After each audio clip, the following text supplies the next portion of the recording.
Why do we allow ourselves to be emotional hostages that end up being used for destruction? And to the mayor for calling this. But let me be clear, Donald Trump is running the most openly racist immigration regime in modern American history. I've said it once and I'll say it again. Donald Trump's mass deportation system makes me think of what a modern day slave patrol would look like. Slave patrols were armed groups empowered by the government to control, intimidate, and terrorize people solely based on color. That's what's happening now. This baby ties every single thing to race. And I'm going to tell you a secret. She does it for a reason. She does it for a reason. Now, how is ICE running, or Donald Trump running? Because he is the answer to every problem that exists. Him. I don't know how he had this much time in the day. And I understand why she's saying no kings, because he a king in her life. But a statement was made that he's running the most racist immigration regime ever.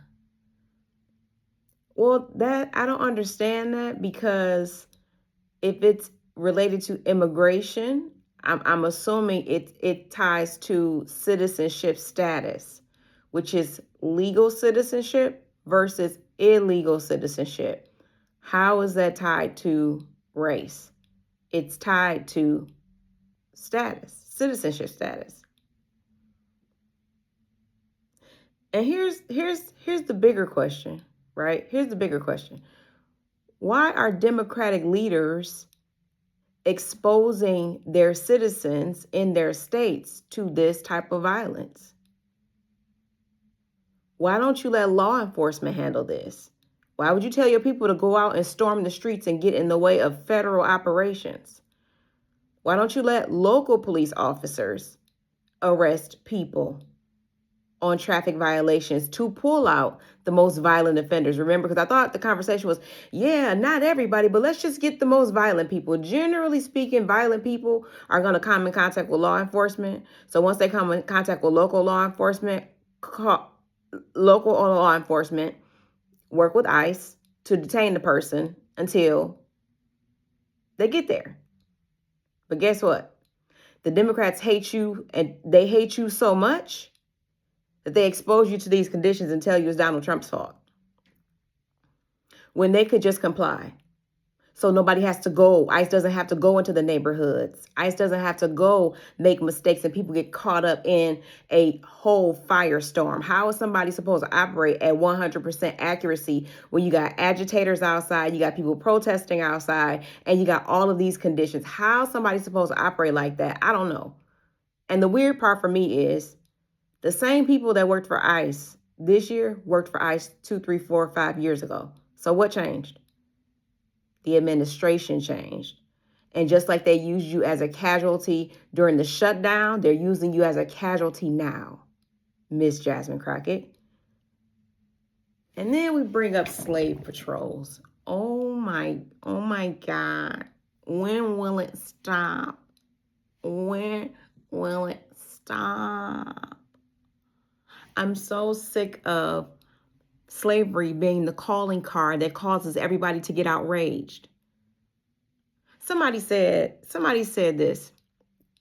Somebody said, and I was like, oh God, she is spitting bars. She said, being a Black American, or she said something like Black Americans and Black culture is the equivalent to being the girl who was cheated on all the time and never getting over it. Here go the sad part. Why don't we get over it? Why don't we heal? Why aren't we moving forward? I used to see a lot of conversation about, yeah, we breaking generational curses, yeah, generational curses. Where is that energy? I thought we was breaking generational curses. This literally is a generational pattern because somebody's not breaking it. Somebody's not rejecting this information. Somebody is not letting go of this pain, right? Which ends up taking root and becoming rooted in pride. It becomes a stronghold. Why are we holding on to that? So now anytime somebody says something about racism, we all running and jumping, hooting and hollering and flying all over the place. And we become weapons of destruction because somebody said race. Slave patrol, here is a secret. And I'm going to hold your hand when I say this. ICE is legally detaining people, and slave patrols were legally detaining people. You want to know why? Because if your status was slave, you could be detained. I know that hurt. We're having the morality versus legality conversation again. This is how that works. In some states, prostitution is legal. Is it moral? No. People go in those states and they have happy endings all the time. Here's another one. Abortion is legal. Is it moral? No, it's murder. But people have abortions all the time. This one's going to get you. The government started selling weed and people started smoking it. Is that moral? No, but it's legal. You cannot have the morality versus legality conversation without somebody being offended, because the two don't always gel. Grow up. Like, still doing all of these things over slavery is the equivalent of me having a 25-year-old child and still being deeply in pain by her father and myself, our relationship ending. That's special. Because why didn't I heal? Why didn't I do my due diligence to see God to heal from whatever happened? Now, in my mind, if I wanted to, I could paint a picture about how my life was completely altered and there is systemic baby daddy trauma. And every time I look at her or look at them, my life is forever changed and I can't be all I need to be in the army. I could do that if I wanted to, but I'm not interested in that.